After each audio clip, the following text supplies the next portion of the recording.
इस वीडियो में हम लोग क्लास 7 वार्षिक परीक्षा का गणित सॉल्व करने वाला है।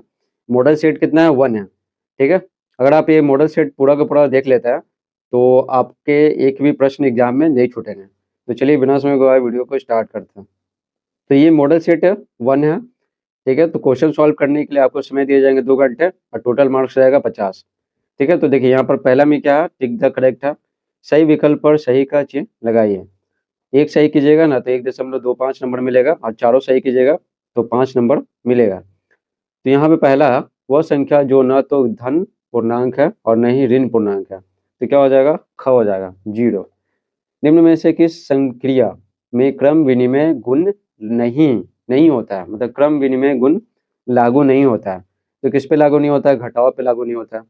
समीकरण 3 into x plus 1 minus 2 into x plus 1 equal to 10 है। तो x का मान निकालना है, तो इसको हल करेंगे तो देखिए 3x plus 3 minus 2x minus 2 आ जाएगा, ये माइनस और प्लस क्या हो जाएगा, माइनस हो जाएगा। ठीक है, इक्वल टू 10, तो 3x और 2x तो x हो गया और 3 में से 2 गया तो 1 हो गया और 1 उधर चला जाएगा तो x पावर कितना आ जाएगा, 9 आ जाएगा। तो यहाँ पर कितना हो जाएगा आंसर, 9 हो जाएगा। ठीक है, चौथा निम्नलिखित में से द्विविमीय द्विविमीय यानी 2D आकृति का उदाहरण है। तो 2D कौन सा है, 2D वृत्त है। ठीक है, वृत्त। आगे है दूसरा प्रश्न, स्तंभ A का स्तंभ ब के साथ सही मिलान कीजिए। तो देखिए क्रय मूल्य है ना कम है, विक्रय मूल्य तो विक्रय मूल्य ज़्यादा है। विक्रय मूल्य यानी कि आप जिस पे बेचते हैं, मान लेते हैं बेचे 60 में खरीदे 50 में, तो क्या हुआ, लाभ हुआ है ना। तो लाभ हुआ तो इसमें मिला देंगे। लेकिन यहाँ पर दिक्कत क्या है ना, देखिए विक्रय मूल्य माइनस क्रय मूल्य है, तो विक्रय मूल्य क्या ज़्यादा है तब ना घटा रहे क्रय मूल्य से। तो मान लेते हैं विक्रय मूल्य 60 है, क्रय मूल्य 50 है, तो कितना आ जाएगा, 10 आ जाएगा। ये क्या आ जाएगा, लाभ आ जाएगा। तो इसमें मिलाएंगे, तो दोनों को थोड़ी मिलाएंगे, एक ही में दोनों को नहीं मिला सकता है। तो यहाँ पर एक आंसर क्या गलत है, तो ये वाला है ना ऐसे हो जाएगा। ठीक है, तो यहाँ पर क्रय मूल्य ज़्यादा हो जाएगा, यानी खरीदे ज़्यादा में और बेचे कम में, तो क्या हो जाएगा, हानि हो जाएगा। तो ये ओखा में मिला देंगे। अशांत आवर्ती परिमेय संख्या, ठीक है, अशांत आवर्ती परिमेय संख्या कौन है, तो ये ग हो जाएगा। ठीक है, ये आता जाएगा, ये आता जाएगा, कभी सॉल्व नहीं होगा। और अशांत परिमेय संख्या ये है। उसके बाद विक्रय मूल्य माइनस क्रय मूल्य, तो क्या होता है, लाभ होता, लाभ में मिला देंगे। नेक्स्ट है 3 नंबर, कोष्टक में से सही विकल्प चुनकर खाली जगहों को भरिए। तो देखिए क्या बोला गया, संख्या रेखा पर बाएं ओर की संख्याएं दाएं ओर की संख्याओं से क्या होती है, कम होती है ना, छोटी होती है। जैसे मान लेते हैं कि ये क्या है, 0 है और इधर क्या -1 है, इधर क्या +1 रहेगा, +1 2 3 4, तो -1 क्या है, 1 से क्या है, छोटा है। तो यहाँ पे आंसर क्या हो गया, छोटी। 1/100 का 1/100 का अर्थ है, तो 1/100 का गुना हो जाएगा, तो कितना हो जाएगा, 1 बट्टा कितना, 4 0 हो जाएगा। तो ये क्या 100वें हिस्सा का कितना है, 100वें हिस्सा का क्या 100वां भाग है। एक समबाहु त्रिभुज के प्रत्येक कोण की माप, समबाहु त्रिभुज में प्रत्येक कोण 60 डिग्री होता है, तो यहाँ पे हो जाएगा क्या 60 डिग्री। ठीक है, उसके बाद है किस पूर्णांक में -1 का गुना करने पर गुणनफल -50 प्राप्त होता है। तो क्या हो जाएगा, 50 हो जाएगा। 50 में अगर -1 गुना करेंगे ना तो -50 आ जाएगा, तो आंसर हो जाएगा क्या 50 और इसमें आंसर हो जाएगा 60 डिग्री। चौथा प्रश्न है, नीचे दिए गए प्रश्नों के उत्तर बगल के बॉक्स में लिखे। एक कोण तथा उसके पूरक की माप समान हो तो उस कोण की माप बताइए। तो वो कोण क्या हो जाएगा, 45 डिग्री। ठीक है, 10 संख्याओं का माध्य 20 है, प्रत्येक संख्या में से 2 घटाने पर नया माध्य क्या होगा। तो देखिए, तो सभी संख्याओं का गुणनफल क्या हो जाएगा, माध्य बराबर क्या होता है, माध्य बराबर होता है सभी संख्याओं का योग बट्टा में क्या 10 संख्या तो 10 हो जाएगा। तो हमें योग निकालना है, तो योग क्या करना करेंगे, माध्य और 10 को है ना गुना कर देंगे।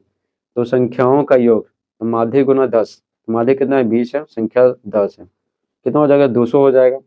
प्रत्येक संख्या में से 2 घटाने पे, 10 संख्या तो 2 घटाएंगे, ठीक ना, समय 2 2 घटाएंगे तो 10 में 20, तो 20 घटाएंगे तो नया योग क्या आ जाएगा, नया। ठीक है, नया योग यहाँ पे कितना आ जाएगा, तो 20। ठीक है, 20 घटा देता तो कितना आ गया, 180 आ गया। और अगर हमें माध्य निकालना है, नया वाला माध्य, तो कुल योग बट्टा में संख्या, तो संख्या कितना है 10 है और उसको काट देंगे तो कितना आ गया 18 आ गया। तो नया माध्य यहाँ पर 18 आ गया। तो यहाँ पर नया माध्य कितना आ गया 18, तो यहाँ पे लिखेंगे 18।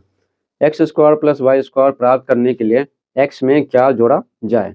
तो क्या जोड़ेंगे, तो मान लेते हैं कि x में ना पूछ रहा है ना कि क्या जोड़ेंगे, ठीक ना, कि x² + y² आ जाएगा। क्वेश्चन मार्क एक्स प्लस में है तो उधर जाएगा, तो क्या हो जाएगा माइनस में हो जाएगा, माइनस हो गया, तो ये हो जाएगा आंसर।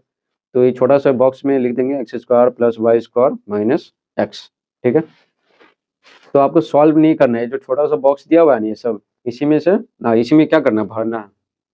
चौथा सवाल है किस पूर्णांक में -1 का गुना करने पर गुणनफल -50 प्राप्त होगा। तो -1 गुना करना है, -50 प्राप्त करने के लिए तो 50 हो जाएगा। दशमलव संख्या 4.321 का प्रसारित रूप लिखिए और 2 का स्थानीय मान बताइए। तो प्रसारित रूप लिखेंगे 4.321 का 4 है और पॉइंट के बाद है तब 0.3 हो गया, फिर 2 है तो 0, है ना 0.02 और 1 है, तो ये जो 2 है ना उसकी जगह 0 लिख देंगे तो 2 0 हो जाएगा। तो हो गया यहाँ पर प्रसारित रूप, यहाँ से लेके यहाँ तक प्रसारित रूप हो गया। और 2 का स्थानीय मान बताना है, ठीक है, कौन सा मान स्थानीय। ठीक है, तो 2 कहाँ है, 2 यहाँ पे है तो स्थानीय मान क्या हो गया, ये हो गया, ये हो गया हमारा आंसर। छठा प्रश्न है एक आयत का क्षेत्रफल एक वर्ग के क्षेत्रफल के बराबर है। यदि आयत का क्षेत्रफल 100 वर्ग मीटर है तो वर्ग की भुजा ज्ञात कीजिए। तो देखिए यहाँ पे क्या लिखा हुआ, आयत का क्षेत्रफल वर्ग के क्षेत्रफल के बराबर है, तो आयत का क्षेत्रफल बराबर वर्ग का क्षेत्रफल लिख दिए, ये क्या दिया हुआ है। ठीक है, तो यहाँ पे आयत का क्षेत्रफल कितना है 100 है, ठीक ना, तो वर्ग का क्षेत्रफल बराबर क्या होता है, भुजा का क्या होता है स्क्वायर होता है, और ये क्या है वो आयत के क्षेत्रफल के बराबर है यानी 100 के बराबर है, तो भुजा बराबर क्या हो जाएगा, भुजा बराबर हो जाएगा 100 का अंडर रूट हो जाएगा, है ना। 100 का अंडर रूट क्या होता है 10 होता है, तो 10 यहाँ पे मीटर में है तो मीटर हो जाएगा, यहाँ पर ना क्षेत्रफल वर्ग मीटर में, तो भुजा क्या आएगा मीटर में आएगा, तो हो जाएगा 10 मीटर। आगे देखिए 7वां सवाल, यहाँ पे क्या बोला गया, यहाँ पर 9 का स्क्वायर है ना, ये यहाँ पर देखिए 9 का स्क्वायर प्लस 3 का स्क्वायर प्लस ए पे पावर 8 3 पे पावर 7 इंटू ए पे पावर कितना 3। तो 9 को क्या करेंगे 9 का स्क्वायर है, तो 9 का स्क्वायर तो 9 को लिखेंगे 3 का स्क्वायर, ठीक है 3 है स्क्वायर है ए पे पावर 8 है बट्टा में क्या 3 पे पावर 7 है और ए पे पावर 3 है। ठीक है, तो ये दोनों को क्या करेंगे गुना कर देंगे, तो 3 पे पावर कितना आ जाएगा 3 पे पावर 4 आ जाएगा, बाकी जैसे है जैसे छोड़ दिए। उसके बाद क्या करेंगे, ये इसके बाद ये दोनों को लेंगे, ठीक है ये दोनों, तो यहाँ पे आधार क्या सेम है 3 3 सेम है तो घात क्या हो जाएगा प्लस में आ जाएगा, तो 4 और 2 कितना होता है 6 होता है। ठीक है, तो 6 यहाँ पे लिख दिया और यहाँ पे 3 पे पावर 7 है तो आधार सेम है, तो जब ये भागे में होता है ना तो घात क्या होता है माइनस में चला जाता है, तो 6 में से 7 गया तो -1 और क्या ये 8 में से 3 गया तो 5 आ गया, तो यहाँ पे आंसर कितना आ गया 3 पे पावर -1 और ए पे पावर 5। अगला है नीचे दिए गए त्रिभुज में अज्ञात कोणों के माप बताइए। तो देखिए जैसा कि पता है कि त्रिभुज में तीनों कोणों के योग कितना होता है 180 डिग्री होता है, तो कोण ए निकालना है, तो बाकी दो को ना कहाँ हम भेजेंगे यहाँ भेजेंगे, तो दोनों प्लस में है तो इधर क्या आएगा तो क्या हो जाएगा माइनस में हो जाएगा, ठीक है माइनस में। तो यहाँ पर क्या है बी लिखा हुआ और बी निकालना है, तो ये क्या ये और सी माइनस में चला जाएगा। ठीक है, उसी तरह से सी अगर निकालना है तो सी निकालना है तो ये भी माइनस में चला जाएगा। आगे है 9 नंबर, एक पासे को एक बार फेंका जाता है तो संख्या 1 और 6 आने की प्रायिकता अलग अलग याद कीजिए। तो जैसे कि पता है कि एक पासे को एक बार फेंका जाता है तो कुल घटना कितना आएगा 6 आएगा, क्योंकि पासा में क्या 1 से लेकर कितना 6 रहता है 1 2 3 4 5 6 कोई भी आ सकता है, तो कितना घटना हो गया घटनाओं की संख्या 6 हो गया, घटनाओं की संख्या 6 हो गया यहाँ पे। तो संख्या 1 आने की प्रायिकता तो क्या होता है बट्टा में कुल घटना लिखते हैं और घटना आने वाली संख्या, तो 1 हो गया कुल घटना कितना 6 हो गया। इसी तरह 6 कितने बार आ सकते हैं 1 बार आ सकता है और नीचे बट्टा में क्या घटनाओं की कुल संख्या, तो 1/6 हो गया। 10वां सवाल है 1000 रुपया को सुधीर सुनील एवं राजीव में इस प्रकार बांटे कि सुधीर को 2 भाग, सुनील को 3 भाग, राजीव को 5 भाग मिले। इस बंटवारे में प्रत्येक को कितना धन मिला और तथा उनका प्रतिशत कितना था। प्रतिशत भी निकालना है और धन भी निकालना है।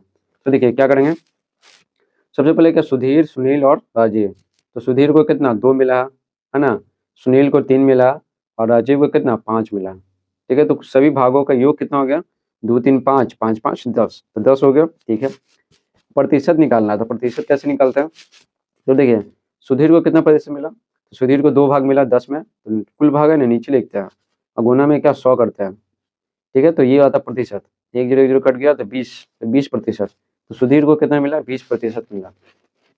उसके बाद देखिए सुनील को 3 भाग मिला था ना, तो 3 भाग, ठीक है यहाँ पे लिखा है बट्टा में कुल भाग कितना 10 है और गुने 100%, 1 0 1 0 कट गया तो 30% आ गया, राजीव को 5 भाग मिला था, है ना? कुल भाग कितना 10 था, तो गुना 100 कर दिया। प्रतिशत निकालने के लिए 1 0 1 0 कट गया तो कितना आ गया 50% आ गया। ये हो गया प्रतिशत। और धन कितना मिला, तो देखिए, तो प्रत्येक को धन मिला तो सुधीर को कितना मिला, 2 भाग मिला कितना 10 में से, है ना? कुल भाग नीचे लिखे। अब क्या करना है, प्रतिशत निकालना था तो 100 से गुना किया और बंटवारा निकालना है। 1000 में 1000 को बांटा गया ना, तो गुना 1000 करेंगे, 1 0 1 0 कट गया तो 200 आ गया। इसी तरह सुनील को 3 भाग मिला था, कुल भाग 10 में, ठीक है? और गुना 1000 को बांटना है तो गुना 1000, 1 0 1 0 कट गया, 300 रुपया हो गया। उसी तरह राजीव को 5 भाग मिला है, कितना 10 में से, ठीक है? और गुना 1000, 1 0 1 0 कट गया तो 500 रुपया, ठीक है? तो प्रतिशत भी निकल गया और रुपया भी निकल गया। इस प्रकार से सेट 1 समाप्त होता है। सेट 2 का वीडियो देखने के लिए कमेंट बॉक्स में लिंक दिया हुआ, या आप सीधे प्लेलिस्ट से देख सकते हैं।